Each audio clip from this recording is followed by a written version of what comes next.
በግንባሩ ላይ ያስገባችለት ይላል። ኦኬ ናርሲሲ ኢትዮጵያ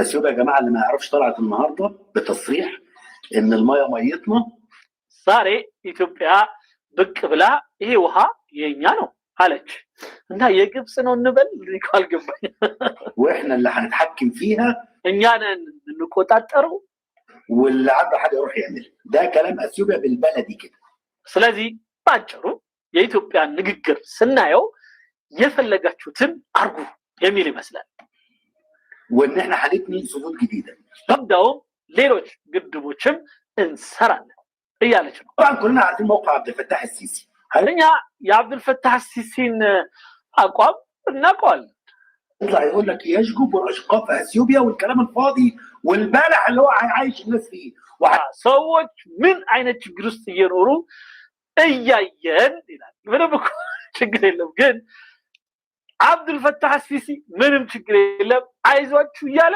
እንዴት እንዳስተኛን ታውቃላችሁ اطلعوا معرفين يقول لك احنا المفروض ان احنا بالمفاوضات ايه ከዛ በኋላ ይወጡና እንወያያለን ምናምን ይላል ምንድነው የምትወያዩ فاضات يا اولاد الجزمه ضيعتوا البلد እናንተ በጣም እንግዲህ አስቀያሚ ስድብ ነው ነው ባፌ መናገር ይከብደኛል እናንተ የጫማ ልጆች ነው የሚላቸው አንዴ የውሻ ልጆች ይላቸዋል ብዙ ቃላት ይተነፍሳል ሁሉንም ባልተረጉሞ ደስ ይለኛል እዚህ እናንተ አድማጮች ክብር ማለት مصر تبقى من غير نيلها هتعيش ازاي ግብጽ ያለ ናይሏ ነው የሚለው አስቡት እሱ ውሃዋ ማለት ናይሏ ማለት ይፈቀድለታል يسمح لمصري يقول نيل حقي ومياه حقي اثيوبيا لا يجوز لها والمياه تنبع من مناطقها ومن بلدها ومن رحمها هكذا عقلية المصري العبيط هكذا يفكرون وهكذا يعتقدون نحن كإثيوبيين لا يجوز لنا أن نقول مياهنا ولا نتحكم فيه ولا لكن هو يقول لك نيلنا من غير نيل مصر السوء ميلنا يا لجبس وها يا لجبسها يا وها يا جبسونه مالك انديت جبس يا لنا يلوا منور تشلالك مصر من غير نيلها ما تسواش يا اولاد الكلب እናንተ አሁንም የውሻ ልጆች ይላል በጣም እንግዲህ ምን ያህል ያው ክፍታፎች እንደሆኑ በዛው እንድታዩት ነው እንግዲህ እናንተ የምናምን ልጆች ይህን ናይል የግብጽ ናይል ማለት የግብጽ ናይል ተወስዶ እንዴት መኖር እንችላለን ትላላችሁ الحضاره اللي انتم شايفينها على الاف السنين دي اتبنت على ضفاف النيل ይህ የምታዩት በሺዎች ዓመታት የሚቆጠረው ይህ ስልጣኔ የተገነባው በዚህ ናይል ምክንያት እኮ ነው يا بقر مصر እናንተ ላሞች يا بقر ማለት بقر هكذا يفكر البقر المصري براس اللاب وش اللاب يلاچوال يجبس نايل ده يلال هذا البقر يقول بنفسه هذا النيل لمصر ولا يعرف ان منبعه كله النيل الازرق من اثيوبيا رضيت ام ابيت اذا كان مخك مغلق خلي يفتحه شويه او اثيوبيا تفتح لك ان شاء الله بمثل هذه الكلمات الواجبه من غير النيل مش هتعيش قال نايل منورات تشلم ግብጽ انتوا فاهمين ولا شويه بهايم እናንተ ይገባችኋል ወይስ ትናንሽ እንስሳዎች ናችሁ اثيوبيا طلعت قدام العالم كله ኢትዮጵያ አሁን ዓለም ላይ ወጣች ዓለም ላይ ብቃለች تقول لك مالكش حاجه عندنا مش እኛ ጋር ምንም የለህም እያለች ነው قاعده 2015 وقعت بايدك اللي عايز اقطعها ولا وقعت በ2015 ራስ ሄደ መተፈርማል يبقى مالكش حاجه عندنا ስለዚህ ከዚህ በኋላ እኛ ጋር ምንም የለም ده كلام اثيوبيا ይሄ የኢትዮጵያ ንግግር رد عليها بقى ولا هنبقى زي عبد الفتاح السيسي بقى ናሁን ኢትዮጵያ ላይ መልስ እንሰጣለን ወይስ እንደ عبد الفتاح السيسي እጃችንን እንዲህ አጣምረን ቁጭ ብለን እናያታለን فالكلام بقى دلوقتي جيش مصر اكتر جيش مربع በእኛ ጉዳይ ላይ የጠቡ ምንጭ እዚህ ነው እኛ ግን እዚህ ጋር ሆነን ከሌ ነው ብለው እነሱ በሰሩት የብሔር ጉድጓድ ውስጥ ሆነን ስናደርግ የነበረው ነገርና ህዝብ በራሱ ሀገር ላይ በራሱ ጉዳይ ላይ እንዳይመክር እንዳይዘክር የራሱ መንግስት እንዳይመርጥ አብሮ እንዳይነጋገር ጥላት በዛ ልክ ሰርጾ ገብቶ ድንበር ሁሉ ሰጥቶ ሁሉን ነገር ያረከሱበት መነኩሴ መሰለ ሽፍታ ምንም የማያውቁ ህፃናትን መሳሪያ ስታጥቆ ግደሉ ባርኪያችኋለሁ የሚል ከእስክንድሪያ የሚመጣ በሽታን ሁሉ መዘዙ ይሄው ኪንግስ ኦፍ አባይ የገለጠልን መሆኑን ነው። እናስተውል፣ እንረዳ። አልረዳ ካለም ያው መገዳደል ምን ያህል ነውር እንደሆነ ማወቅ ነው። ኢትዮጵያ ለመከሩ ለዘከሩ መንግስታቸውን ላዋቀሩ ሀገርን ላጸኑ ለኢትዮጵያ ልጆች ትሆናለች። ባለጌን ባለጌ ነውረኛን ነውረኛ ብሎ ማስወገድና ሽፍታን ሽፍታ ብሎ ከላኪዎቹ ጋር መቅበር ግዴታ ነው፣ መኖር ስላለብን። አሁን ወታደሩ የሚባል ማንኛውም ዜጋ ኢትዮጵያ ውስጥ ያለ የመኖር ያለመኖር ጉዳይ ነው። አውሬው በዚህ ልክ ነው የሞገተን ማለት ነው። ሀሊማ ያሲን እንዴት አለሽ? እንኳን ደስ አለሽ ብያለሁ። እንኳን ደህና መጣሽ። ዛሬ በቃ የጠፋ ሰው ሁሉ ተይዟል። በዚህ ሰዓት ልምጣ እንዴ? ያው አልቀርም ብዬ ነው ኔትወርክ እምቢ ብሎኝ እንትን ያልኩት እና እንኳን አገኘኋችሁ። በላይነህ ካሳ፣ ሳራ ከበደ ሰላም ብያለሁ። አዲሴ ሽመልስ፣ ሁላችሁም አብራችሁን ያላችሁት ወንድሞችን እንኳን ደስ አላችሁ፣ እንኳን መጣችሁ፣ እንኳን ተገናኘን ማለት እንፈልጋለን። ኡስታዜን ትንሽ እንስማው። ብስጭታቸው በዚህ ልክ ነው። በእኛ ውሃ በእኛ ማንኛውም ነገር ላይ እኛን ለማጥፋት ከኛ መካከል ያሉ አቅመ ቢሶችን ሙሰናና ሌላ ነገር ያበላሻቸው ሰዎችን እየሰበሰቡ እያስታጠቁ ያመፁ የተዋረዱ ሰዎችን እንደ ጀግና እየቆጠሩ አጥፍተው እንዲጠፉ ያስታጥቃሉ። እንዴት እንዲህ አይነት በዓለም ላይ እንደ ግብፃውያን የረከሰ ሀገርና ህዝብ እኔ አይቼ አላውቅም። ሀገርና ህዝብ ትርክቱ በዛ ልክ የተበከለ ስለሆነ እኔ እዛ ውስጥ እንደሌላው እኔ ሻዕቢያና ኤርትራውያን ብዬ እንደምለው አይነት ልመርጥ አልችልም። ይቅርታ እኔ ግብፅ ላይ ምክንያቱም አንድ ቦታ ላይ እንኳ ቢሆን ግብፃዊ ከሆነ ኢትዮጵያን ማጥፋት የመጀመሪያ ነው። ምን አድርገን ውሃው ከኛ ስለሚል እንዲህ አይነት ክፋት አይተን አናውቅም። አሁን ላይ የምታዩት የግብፅ ወታደር በዓለም ትልቁን የሆነ የመዝናናት አቅም ያለው የሆነ ወታደር ነው። መዝናናት ላይ ያለው ያኩል ጀንበር يعني الجيش الوحيد اللي في العالم اللي بيملك دوله دايما الدوله بتملك جيش الا ده የግብፅ ወታደር ሌላው ዓለም ላይ የወታደር ማለት አገሩን የሚጠብቅ አገሩን የሚከላከል ሀገሩን እና መንግስትን ራሱ የሚይዝ ነው። በተቃራኒው ግን በግብፅ የግብፅ መከላከያ ማለት ግን የግብፅ ወታደር ማለት ግን የሲሲ ወታደሮች ናቸው። እናም መንግስቱ ነው የሚቆጣጠረው። ده بيملك دوله باقتصادها بناسها بتاعتها. طب ايه ما حاربتوش ايام من ضربت الحدود 6 مرات؟ ለዚህ ነው አለ ምንም አይነት ነገር ቢፈጠር አንገቱን ቀና ያደርጋል። እስራኤል ድንበራችን ላይ መታ አንዳንድ ሰው ብትገልም ምንም አይልም። ومتلنا جنود على ايد الصهاينه. አንዳንድ ጽዮናውያን የራሳችን ወታደር ገለው ምንም መናገር አይችልም። دخلناش الحرب. تم احتلال محور ፊላዴልፊያ እና محور አካባቢ የሚባሉት ተቆጣጥሯለች እስራኤል። መተንፈስ አይችልም። تم نوم ضباط وعساكر ምንም ልንዋጋ አልቻልንም። እንዴ ወደ ጦርነት ነው የሚጣራው። من ايش تعارف يا مسكين؟ فاكر من ميليشيا رسالة في السودان ميليشيا دعم السريع በልዩ ኃይል በሚሊሺያ የሱዳኑ ማለት ነው ደገሎ እንደ ጉድ በወታደራችን እያንፈራፈሩ ሲጫወቱባቸው መታገል አልቻልንም። ምንም አይነት አፍ አላወጣንም። وما حاربناش. تم عمل حاجات كتير فينا. ብዙ ነገር ተሰራብ وما حاربناش وقلت لا ምንም አልተዋጋንም። ليش بس الحرب عشان مصر تمام. دلوقتي بقى سيبك بتقول لك اضرب راسك في الحيط. ስለዚህ አሁን ኢትዮጵያ እያለች ያለችው ሂድና ራስን ከግድግዳ ጋር አጋጭ اضرب راسك بالجدار هذا هو الصح. الميه بتاعتنا በደንብ ንገር ሄዶ አርሽሞን እንደዛ ያጋጭልን። ሀሊማዬ እንኳን አብሮ ደስ አለን። ያው ልፋቱ ድካሙ የምታውቁት ነው። አብረን ያለነት ወንድሞች ድካማችሁ ልፋታችሁ ይሄ ነው። ኢትዮጵያውያን እንዲያሸንፉ ኢትዮጵያ ሰላም እንድትሆን ከተሰራባት የጥላቶች ውጭ ዘራሽ ወይም የውጭ ሰራሽ በሽታና ግርግር ነፃ እንድንወጣ እርስ በርሳችን ተከባብረን ተነጋግረን ሌላ ቦታ ላይ መነጋገር የስልጡኖች ምልክት ነው የተባለው በሀገራችን ላይ አድርገን የኢትዮጵያ ሕዝብ ለመጀመሪያ ጊዜ መነጋገርን አማራጭ አድርጎ ያቀረበበት ነገር ነው። ይሄ ቀልድ ሊመስል ይችላል። ነገ ተነገ ወዲያ ምንም ነገር ሲሆን መነጋገርን አስቀድመን ቀጥሎ ያለው ነገር የሚሆን መገዳደልን ብቻ አድርገንበት የነበረውን ያንን የመጠፋፋት መስመር ያጠፋና በመነጋገር በመከባበር የጋራ ጉዳይን በጋራ የመወሰንን ነፃነትንም ራሱ የውጭ ጣልቃ ገቦችን እጅ ሁሉ ቆርጦ የራሳችንን ነገር የሚጠቅመንን የምንወስንበትን እድል የሰጠ ትልቅ መድረክ ነው።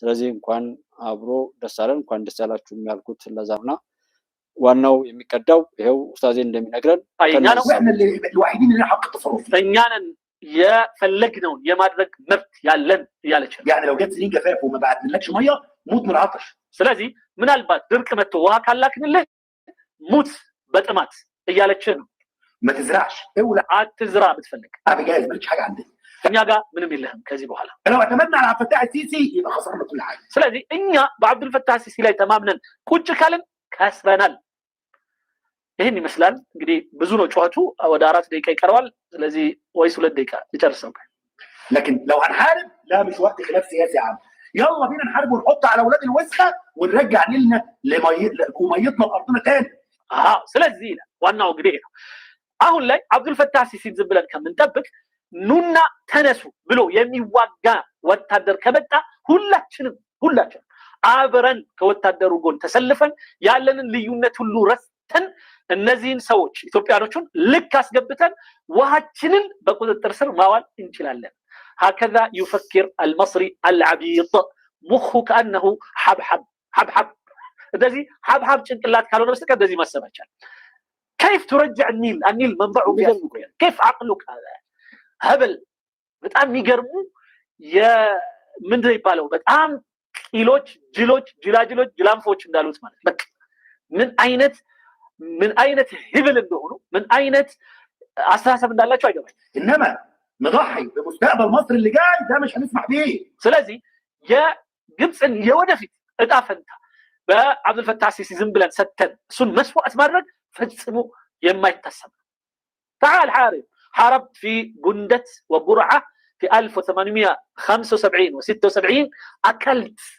ورجعناك وطردناك طرد الكلاب يا حبيبي يا باشا نسيت ይሄ መስሪ እንግዲህ የሚያስበው እንደዚህ ነው ማለት ነው በጉንደት በጉርዓ ጦርነት ላይ እንዴት ገረፈን እንደውሻ እንዳባረር ነው ረስቶ አሁን ላይ መጥቶ ከወታደሩ ጋር አብረን ለመሰለፍ ዝግጁ ነን ያለንን ልዩነት ለመርሳት ዝግጁ ነን እኛ መዋጋት እንችላለን ይላል وقلت لكم من زمان مش عبد الفتاح السيسي اللي يستمر على مصر ስለዚህ ከዚህ በፊትም ነግረናቸዋል አብዱል ፈታህ ሲሲን ማመን አንችልም በግብጽ ላይ توقع في 2015 عشان كان طمعان في جائزه نوبل للسلام يا نوبل لسلام ሽልማት ብሎ ወይም የራሱን ስልጣን ለማመቻቸት ብሎ በ2015 ሄዶ ፈርሟል وفي الاخر بعد ما وقع يدلوا على قفاه ويروحوا مدينا لابي احمد ከዛ በኋላ ከፈረመ በኋላ የሰላም ኖብል ሽልማት የለም ብለው ጀርባውን ቸብ አድርገው አባረውት ወይም ምንድነው ይባለው ማጅራቱን መተውት እንደውም የሰላም ኖብሉን ለአቢ አህመድ ሰጡት ተቃጠለ ሰዎቹ ነቅለዋል النهارده هتدفع ثمن التوقيع ده ስለዚህ አሁን እየከፈልን ያለነው የአብዱል ፈታህ ሲሲ የፈረመውን ዋጋ ነው لا قول والله طبعا كلكم شفتوا الفيديو الشهير ሁላችሁም እንዳያችሁት ያው ጠርቶት والله በል ብቻ ብሎ ነው የማረው من غير التوقيع بتاع 2015 ما كانش في دوله في العالم تجرؤ تحط دولار واحد في سد النهضه የ2015 አብዱል ፈታህ ሲሲ ፊርማ ባያስቀምጥ አንድም ሀገር አንዲት ዶላር በዚህ ግድብ ላይ ለማስቀመጥ ዝግጁ አልነበረ ثاني يوم التوقيع الدولارات نزلت على اثيوبيا من كل دول العالم ልክ አብዱል ፈታህ ሲሲ 2015 ሲፈርም ኢትዮጵያ ላይ ከዚህም ዶላሩ ፈሰሰ ኧረ ምንም አልመጣ በላቸው كذب وهراء المصري وقعت لان كان في اتفاقيه في الامم المتحده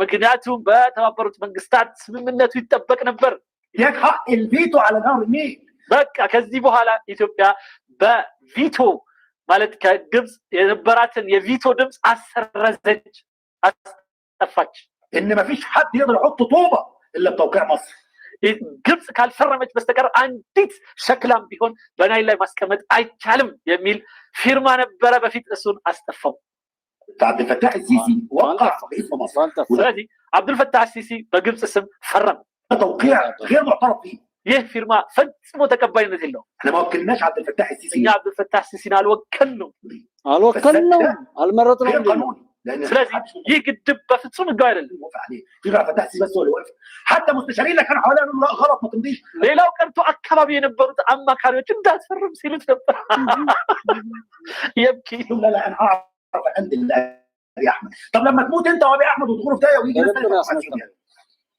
አንተ ፈረምክ ለአብይ አህመድ ወላሂ በላልከው አመለጠ። አሁን ኢትዮጵያ ሌላ ሰው እንኳን እኮ ቢመራት አንተ ፈርማል ኦልሬዲ። ከዚህ በኋላ ምንም መመለሻ የለውም። ምክንያቱም የፈረምከው አለለት። ምን ችግር አለው? አብይ አህመድ ቢሄድም ሌላ መሪ ቢመጣ አልቆልናል። ያ ሁለታችሁም ተማማላችሁ ለኛ ምን ይሰራልናል? ስለዚህ እነሱ ከዚህ በኋላ ይኸው ስምምነታችን አለን፣ ከዚህ በኋላ እኛ ጋር ውሃ የላችሁም ይሉናል። በቃ አሁን ውሃውን ይዘነዋል፣ ከዚህ በኋላ በእኛ ቁጥጥር ስር ነው እያሉ ነው። ፈረመ የለ በእጅህ እና ውሃውን እንዲቆረጥ ፈረድክ አይደል? العموم ان شاء الله يعني انا عارف ان احنا هنخلص مع فتح السيسي قريب እኛ በጣም እርግጠኛ ነን በቅርቡ አብዱልፈታህ ሲሲን እናስወግደዋለን። هم هنخلص مع فتح السيسي قريب والله مصر هيبقى عندها مشاكل لما نسد رضا ومن غير احنا قادرين نفكك امه ስለዚህ ይላል አብዱልፈታህ ሲሲን ብቻ እናስወግድ እንጂ ከዛ በኋላ የግድቡን እናትየውን ሳይቀር እንፈታተዋለን ማለት እናፈርሰዋለን። ወይ በቃት هكذا يفكر المصري العبيط مصر قادره بس اللي مكتفها هو الكلب ده ግብጽ ታውቃለች ምን እንደምታረግ፣ ግን እጇን አሳስሮ የያዛት ይህ ውሻ አብዱልፈታህ ሲሲ ነው። الكلب ده هو اللي مكتف الجيش ومكتف كل حاجه ሰው ነው የወታደሩን እጅ የኛን እጅ አሳስሮ ቁጭ ያደርጋል። لما احنا ما نقدرش على اثيوبيا እኛ ኢትዮጵያን አንችልም ታዲያ ليش التجربه بتوقف على حمر رجلنا بتوقف على حدودها ليش يا سلاح خفيفه احنا عندنا جيش مصنف انا خدمت في الجيش وعارف قوته እኔ ወታደር ላይ አገልግያለሁ የወታደሬን አውቀዋለሁ ኢትዮጵያ ለትንሽ ደቂቃ ማትችለንም والله قول والله جيت مع اسماعيل الخديوي وخذلناك وطردناك طرد الكلاب ونسيت ودخلت اليمن وخرجت بخفي حنين وصارت مقبرة لك فصرت لا تحصل حتى إلى 30,000 جندي لك أين وصلوا لا ندري كيف تستطيع أن تعارض إثيوبيا يا بطيخ እንዴት ብሎ ነው ያ የመን ላይ ሄዶ 30,000 ምናምን ወታደር አስረክቦ የወጣ የአብዱልፈታህ ሲሲ አሁን የሚኮራበት ወታደር ግብጽ ኢትዮጵያ ላይ በጉንደትና በጉርዓ እንደ ውሻ አባራ ገርፋ ያባረረችው ወታደር አሁን ኢትዮጵያ ላይ መጥቶ እንደሚያሸንፋት ይነግረናል። ወዮ በመጣና በቀምና ቆርጠ ላክለት አረብኛው كتف ابن الكلب اللي عنده صديق ضحي باي حاجه المهم يفضل قاعد على الكرسي ለኛ ታስረን ያለ ነው። በዚህ ያው አሁንም ምናምን ልጅ እያለ እየሰደበው ነው። በሱ ምክንያት ብቻ ነው والله ما هتقول على الكرسي كفايه قرف በቃ ከዚህ በኋላ ወንበሩ ይበቃሃል ልቀቅ። مصر محتاجه ترتاح ግብጽ ማረፍ አለባት ካንተ። الشعب بيقل وانت عايش مواطن بطيخ في كوكب تاني خالص ህዝቡ እያለቀሰ ነው፣ አንተ ሌላ ኮከብ ላይ ወይም ሌላ ዩኒቨርሲቲ ላይ ነው ያለው። لوحدك عايش على نهب وفرقه البلد ብቻህን ሀገሪቷን እየበዘበስክ እየሰረክ ነው ያለው። لا كفايه قرف በቃ مصر محتاجه فعلا رئيس محترم ስለዚህ የተከበረ መሪ ያስፈልጋታል ግብጽ። مش واحد سفيه بالسفاهه دي وقع على نهر النيل ላይ ሄደህ የፈረምክ ጅል መንግስት ነህ አንተ አስፈልጋት يا مصر تسوي غير النيل የሚገርም ነውና በዚህ ልክ እነሱ በእኛ ጉዳይ ላይ በዚህ ልክ የሚራኮቱትና ስለኛ ጉዳይ ብዙ ነገር ሰርተው እኛ አማራ ነው ጥላቴ፣ ኦሮሞ ነው ጥላቴ፣ ሙስሊም ነው ክርስቲያን ነው ጥላቴ፣ እንደዚህ ነው እንደዛ ነው እየተባለ የነዚህ እና መሰል የኢትዮጵያ ታሪካዊ ጠላቶች ቆሻሻ የጥፋት ተግባር ኢትዮጵያን ወደ ኋላ ለመጎተትና ለማጥፋት ሲባል ነው ወለጋ ላይ የሚደርሰውን መከራ የሚደርስባቸው ሰዎች ዋጋ የሚከፍሉት። በመላው ሀገሪቱ በአሩሲ እንደዛ፣ በአሊዶሮም እንደዚሁ፣ በአማራ ክልልም በትግራይ ክልልም በተለያዩ ሀገሪቱ ክፍል ላይ እህት ወንድሞቻችን እናት አባቶቻችን መከራ የሚከፍሉት ብዙ ችግር የሚደርስባቸው ኢትዮጵያ እንዳትሻገር ሲባል ጠላቶቻችን የሚያደርሱት ነውና ይህንን ሁሉ መከራ ከፍለው ያ መከራ ለኢትዮጵያ መሻገር ተብሎ የተከፈለ ስለሆነ ይህንን ኢትዮጵያ መርሳት የለባትም። ሁሉም ኢትዮጵያ ውስጥ ያለው የነዚህና መሰል ሰዎች አሻጥርና ሸር እንጂ እዚህ ሰው ገብቶት እርስ በርሱ አብሮ የኖረ ሰው ምናምን የሚያደርገው እንዳልሆነ አውቀን ለመፍትሄው በጋራ ለመስራት ሁልጊዜም እንትጋ። የተገኘውን ድል የማወቅ የማሳወቅ የመጠበቅና የማስጠበቅ የማክበርና የማስከበር እንዲሁም ሌላ ደግሞ ተጨማሪ አቅሞችና ጌጣጌጦችን እየጨመርን ኢትዮጵያን አሳምረን ሀገራችንን ሰርተን በሁሉም ቦታ ላይ ብንሄድ ትጥቃችን ከቤታችን ከጠበቀ ሁሉም ያከብረናልና ለዛ እንትጋ።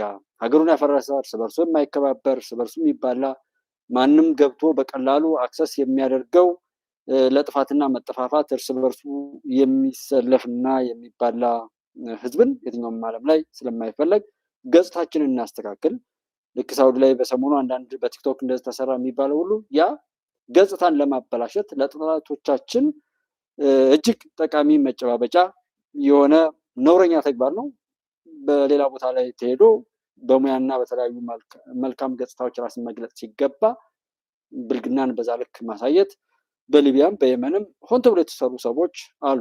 እንደ ሻዕቢያ የሻዕቢያን በሽታ ወርሰው በተለይ ሊቢያ አካባቢ ላይ በአብዛኛው እዛ ቦታ ላይ አጋጣሚ ሆኖ ሰው የማውቀው ሰው የነገረኝ የሻዕቢያ ቡችሎች እንደሆኑ ሊቢያ ላይ በጣም በሰፈነ መልኩ የሚሰሩት፣ የመን አካባቢ ደግሞ ህዋታዊ ሳቤ የወረሳቸው እንዲሁም ደቡብ አፍሪካ ድረስ ሄደው ሰዎችን ያገቱ የህዋት ሳቤን ቆሻሻ ባህሪ ወርሰው የሚሰሩ እንደሆኑና አሁን በቅርቡም ሳውዲ አካባቢ ላይ የተሰራው እንደዚሁ ህዋታዊ ምልከታን የወረሱ በጣም የሚያሳዝኑ የሚያሳፍሩ ልጆች ያደረጉት እንደሆነ እንደነዚህ አይነት ባለጌዎች የሰሩትን አሻጥር ምንም የማያውቁት ወንድሞች ኢትዮጵያዊ በመሆናቸው ብቻ ሌላ ዋጋ እንዲከፈል የሚያደርጉ የማይገባ መጥፎ ተግባር አለና እሱን አስተካክለን ገጽታችንን በመልካም ገንብተን በየሄድንበት ተፈላጊ ሊያደርግ የሚችል ህዝብንም ሀገርንም ሊጠቅም የሚችል ሊያጠቃቅም የሚችል ሁሉን የሚጠቅም ሁሉን የሚጠብቅ ስራ በመስራት ራሳችንን እንግለጥ ነው የምለው። በየትኛውም ዓለም ላይ አብሮ በመሆን